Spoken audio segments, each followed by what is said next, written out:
Cawapres nomor urut 1, Bapak Anies Baswedan dan Bapak Muhaimin Iskandar.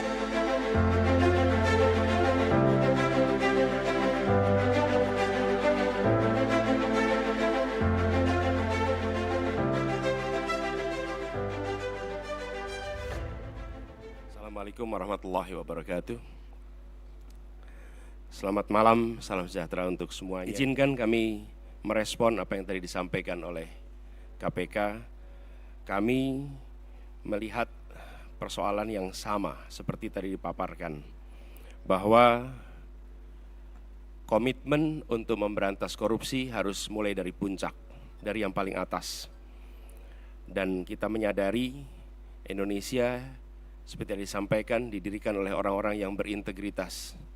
Dan contoh-contoh seperti Muhammad Hatta, Hugeng, Baharudin Lopa, dan akhir-akhir kemarin adalah Pak Artijo Alkostar adalah contoh pribadi-pribadi berintegritas yang saya rasa harus kita kembalikan lagi di Republik ini. Ini persoalan yang amat serius yang tidak boleh kita anggap enteng dan sederhana.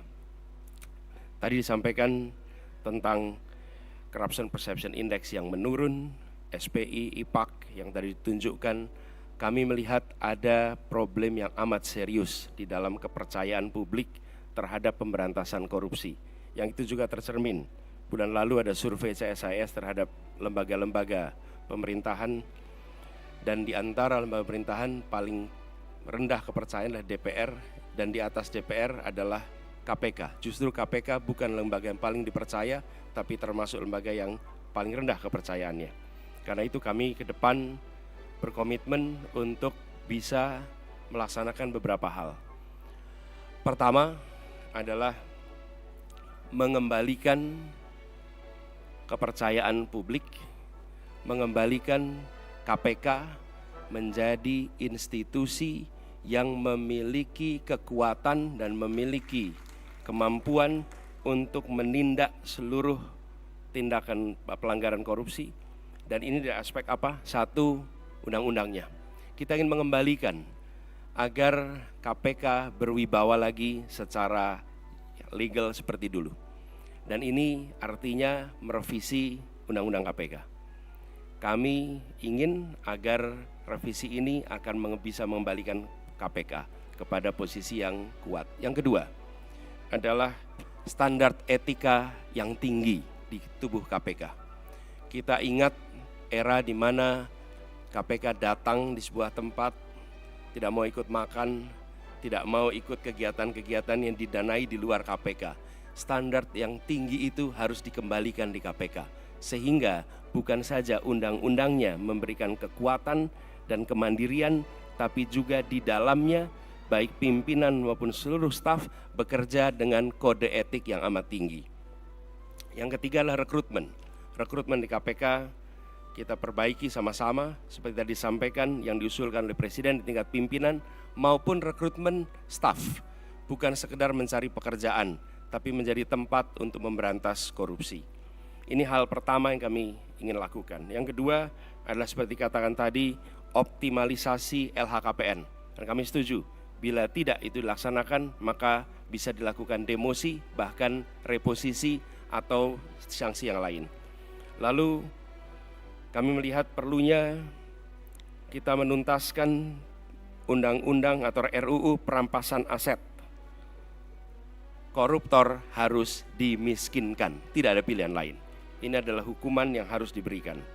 Yang berikutnya adalah kami ingin mendorong konsep illicit enrichment dan trading in influence. Sesuai dengan UNCAC yang harapannya nanti akan menjadi arus utama dalam pemberantasan korupsi.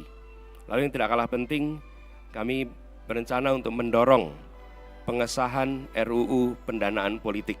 Karena salah satu problem utama adalah justru karena proses politik, pelibatan baik itu kegiatan partai politik, kegiatan kampanye yang tidak memberikan ruang yang cukup untuk pendanaan dari negara dan publik menjadi salah satu sumber korupsi yang terjadi di Republik ini. Kemudian kita berencana untuk memberikan hadiah yang layak bagi pemburu koruptor, sehingga yang memburu koruptor bukan hanya aparatur dari KPK, kepolisian, dan kejaksaan, tapi semua pihak yang ikut melaporkan, memburu, mereka mendapatkan reward yang setara. Ini adalah komitmen kami terkait dengan pemberantasan korupsinya. Yang berikutnya adalah terkait dengan sektor-sektor utamanya. Pemberantasan korupsi harus diselesaikan di semua sektor. Tapi kami melihat ada beberapa sektor utama yang harus diawalkan. Pertama adalah aspek pendapatan negara. Kami melihat penting sekali adalah aspek ini dilakukan tindakan yang serius. Pajak, cukai, PNBP. Kemudian sektor sumber daya alam khususnya dan sumber daya laut. Yang ketiga adalah sektor pangan. Karena korupsi di sektor ini berdampak amat besar kepada kesejahteraan seluruh rakyat Indonesia. Yang berikutnya adalah yang ketiga, sektor layanan dasar, pendidikan, kesehatan, infrastruktur. Ini memiliki efek yang amat besar pada kualitas pendidikan, kualitas pelayanan kesehatan, bahkan kualitas perekonomian karena infrastruktur yang terganggu oleh praktek-praktek korupsi. Berikutnya adalah bisnis ilegal, judi, narkoba, dan lain-lain. Inilah sektor-sektor utama yang dalam hemat kami perlu menjadi perhatian di dalam pemberantasan korupsi. Jadi Bapak-Ibu sekalian yang kami hormati, kami berkomitmen bukan sekedar karena saat ini dalam tanggung jawab untuk menjadi calon presiden, calon wakil presiden, dan dimintai komitmennya di KPK. Perlu kami sampaikan bahwa komitmen kami untuk memerangi korupsi sudah dimulai sejak zaman dulu. Zaman mahasiswa aktif untuk memerangi praktek-praktek korupsi di era KKN merajalela. Ketika kami bertugas sebagai akademisi, rektor, maka kami menetapkan mata kuliah anti korupsi sebagai mata kuliah wajib yang harus diambil oleh setiap mahasiswa. Dan waktu itu bekerja sama dengan KPK. Barangkali menjadi satu-satunya universitas di Indonesia, bahkan mungkin di dunia, yang menjadikan mata kuliah anti korupsi sebagai mata kuliah wajib. Dan tujuannya seperti disampaikan oleh Pak Nurul Gufron tadi, di aspek pendidikan kita ingin memangkas suplai potensi koruptor. Dan bila itu dikerjakan, harapannya dalam jangka panjang kita akan bisa mencegah potensi itu. Yang berikutnya, ketika kami bertugas di DKI, kami membentuk yang disebut sebagai Komisi Pencegahan Korupsi Ibu Kota, KPK Ibu Kota. Ini dikerjakan untuk kita mencegah praktek korupsi yang ada di dalam institusi Pemprov DKI Jakarta.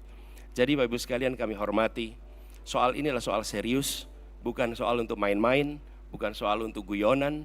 Ini adalah persoalan korupsi yang amat mendasar harus dibereskan. Dan kami tegaskan bahwa komitmen yang kami sampaikan di sini adalah komitmen kami melanjutkan apa yang sudah kami kerjakan selama ini. Bukan semata-mata karena ditugasi menjadi pasangan calon presiden, tapi ini adalah komitmen lama yang akan kami teruskan. Dan insya Allah ketika kami ditugaskan, maka integritas menjadi faktor nomor 1 dalam penentuan pribadi-pribadi di pemerintahan. Termasuk ketika penyusunan kabinet, dalam penyusunan pimpinan-pimpinan lembaga, termasuk dalam mengusulkan nama-nama menjadi anggota KPK, pimpinan KPK. Ini semua bagian dari komitmen kita untuk mengembalikan agar kepercayaan rakyat pada pemimpin, kepercayaan rakyat kepada pemerintahan bisa pulih kembali. Dan dengan kepercayaan itu kami yakin Indonesia akan bisa meraih semua yang dijanjikan oleh kemerdekaan. Seperti yang disampaikan tadi, 4 hal itu hanya akan bisa tercapai apabila kita memiliki komitmen untuk menjunjung tinggi integritas, kompetensi. Dan inilah komitmen yang kami berikan kepada seluruh rakyat Indonesia melalui forum yang terhormat pada malam hari ini. Terima kasih. Assalamualaikum warahmatullahi wabarakatuh.